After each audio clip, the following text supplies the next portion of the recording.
Nouveau roman de Martine Batanian, Clinique plonge dans la douleur de ceux et celles qui n'arrivent pas à concevoir un enfant. Inspirée de sa propre histoire, l'auteur a voulu donner la parole aux gens qui, comme elle, ont arpenté les murs des cliniques d'infertilité. Ruby l'a rencontrée.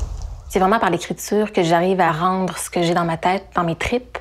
Puis ça me permet de prendre une distance avec la réalité et de me retrouver aussi.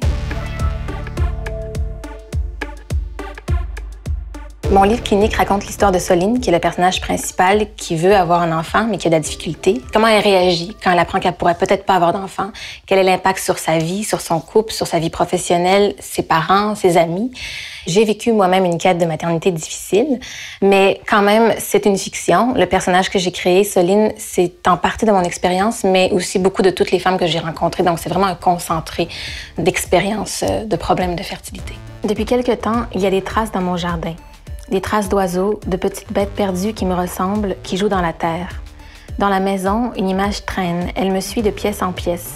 Celle d'un fœtus cassé, avorté, tombé par terre. J'ai réalisé au fil de l'écriture que je parlais beaucoup de cette espèce de dictature de la pensée positive aujourd'hui dans notre société qui fait beaucoup de mal, en fait, parce qu'on nous empêche souvent de dire ce qu'on ressent, vraiment, la tristesse, la colère, l'impuissance. Donc ça revient à répétition dans mon livre. Et c'est pas seulement Soline qui parle de ça, mais différents personnages qui se sentent empêchés de parler de leurs problèmes. Par la fenêtre de notre chambre, tous les jours, j'entends les chants et les rires des enfants des autres. Je vois les loups qui ne les mangent pas, les soleils qu'ils se lancent avec leurs mains maladroites, et je ferme les rideaux parce que je ne te vois pas. Tu n'existes pas encore, tu n'existeras peut-être jamais. L'écriture a été thérapeutique pour moi, surtout parce que j'ai eu un lieu où canaliser ma colère ou ma tristesse. La quête de la maternité est faite de haut et de bas, comme on dit souvent. Donc, l'écriture n'est pas magique, est thérapeutique que sur le moment, mais c'est pas comme si après le livre, j'avais mis un point puis j'étais passée à autre chose. C'est quelque chose qui reste, qui va toujours rester.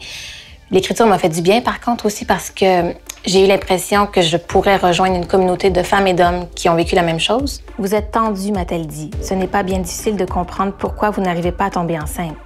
Détendez-vous, riez pour un rien et vous m'en redonnerez des nouvelles.